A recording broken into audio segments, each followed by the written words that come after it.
Gubek. Ayo no. Oke.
joget semangatnya Mas Adi.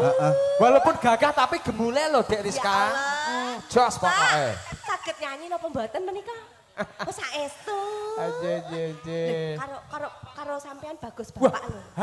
Padahal beliau enggak wedaan loh, ning gantengnya luar biasa loh. Bude Salamahi jatuh cinta tenan. Nek bagus aku akeh Pak D. Hah? Bagus aku akeh Pak D. Lah iya. Ya tur ya sugih Pak D ya. Mulane kuwi. Aku ora ngomong ngono jane. Ngersakne lagu mboten? Punya lagu. Rondo Kempling. Rondo Kempling. Sing nyanyi Bapak. Nggih Pak, nyanyi Pak. Oh mboten. Mangga. Catetan. Oyo.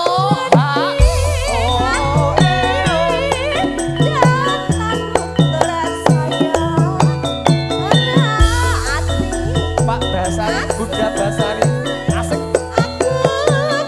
Sembah nuwun.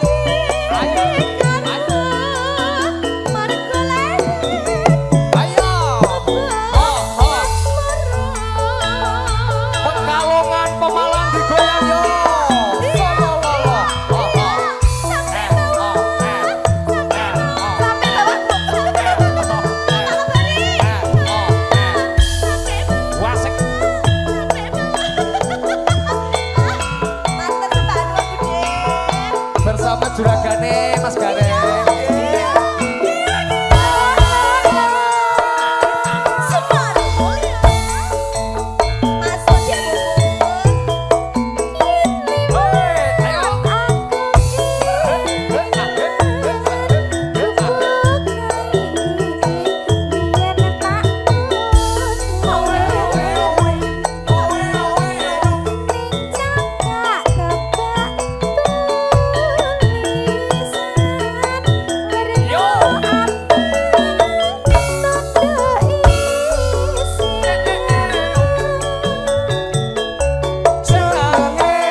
Padahal beliau sudah capek tapi jogetnya masih wah. Rasa kandhane. Krenibel banget. Kepyoke separohe lempoh. Loh, bapak wis gak kuat. Nggih. Pak kabari sik kuat. Bersama ibunya juga masih semangat. Roso. Dibablaskan apa niki? Bablaskan apa, Mbak? Bablase napa? Bapak Kawin kontrak, Bapak. Rondo kempling napa? Bapak kawin kontrak. Kawin kontrak. Oke. Yo, Pak kabari iki yo kekinian yo, Mas. Andane Yo ngerti cahya kawin sok. kontrak barang. Yo, Nyanyi sendiri nggih mengke Pak. langsung nggih? update kok ya. Pak, nyanyi yang apal kira-kira lagunya apa, Pak? Oh enggak bisa. Gak Mbak. bisa. Oh, Pak kabar. Nggak bisanya nyawer, Mbak. Mau ke wis WA aku timbangnya pokok nyanyi pilih bayar Duk ngoten terus. Oke, siap.